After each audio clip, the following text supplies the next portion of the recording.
4-1. United States 4. Paraguay 1.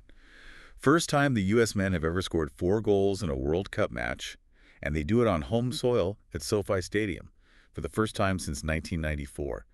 Just a staggering historic result to open the 2026 tournament. I mean, you could literally feel the stadium shaking, the emotion of 32 years just completely spilling over. But what got me wasn't just the noise, it was the absolute ruthlessness on the pitch. They didn't just win, they completely broke Paraguay. They did.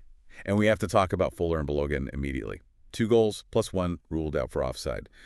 So is that debate finally over? Is he unequivocally the main striker for the rest of this tournament? Oh, absolutely. I mean, there's no question anymore, right? But you also have to look at the human element there. The pressure on him coming into this was just immense. To deliver 2 clinical finishes like that, it just shows an incredible level of mental fortitude. Right, but you can't ignore the service he got. Malik Tillman was operating those half spaces like a surgeon. Yeah, totally. That second goal just before the half, Tillman's vision to slip that ball through, it was just perfectly weighted. Exactly. And that's the beauty of it. Tillman was arguably the creative architect of the entire match. But, and let's be real here, a brilliant pass is useless if the striker doesn't time the run perfectly. Balogun was operating on razor-thin margins. Especially after having that first one chalked off. Right. He had to adjust in real time. It takes serious discipline to hold that run. It really does. Which brings me to the tactical side, because Mauricio Pochettino's pressing system was the real engine here.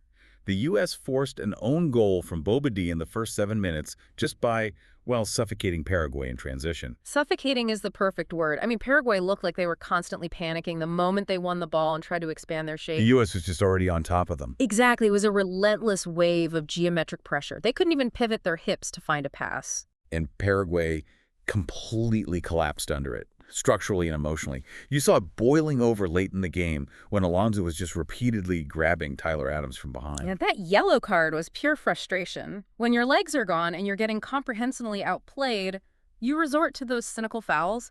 They just didn't have the tactical answers, and their morale was completely shattered. Can they recover?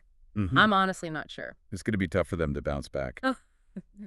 But speaking of legs being gone, Christian Pulisic came off early. He ran roughshod over that left flank, got the assist on Balogun's first, and then he subbed. Are we looking at a precaution or a genuine concern heading into the Australia match? Look, anytime your star player comes off early, everybody holds their breath. Yeah. But given the scoreline and the physical beating he was taking, it felt heavily like a precaution.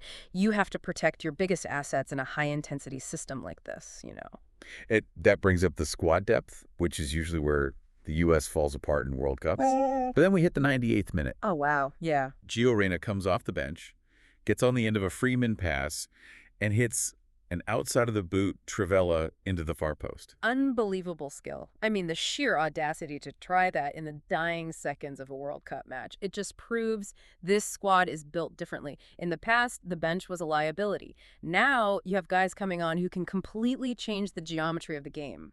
Totally agree.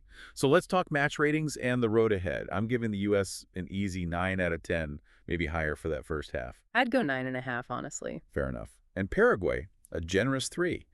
But now the U.S. has 3 points, a massive +3 goal difference, and they head to Seattle to play Australia on June 19th. And Australia is a completely different puzzle. They aren't going to try to play out of the back and get caught in Pochettino's press.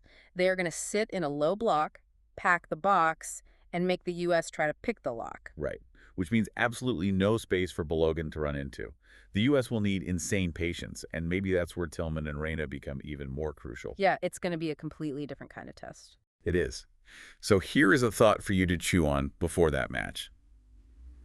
If this U.S. team has a striker who can bag a brace, playmakers who can dismantle a defense, and a bench that hits 98th-minute screamers, does this fundamentally change what a CONCACAF team can achieve on home soil?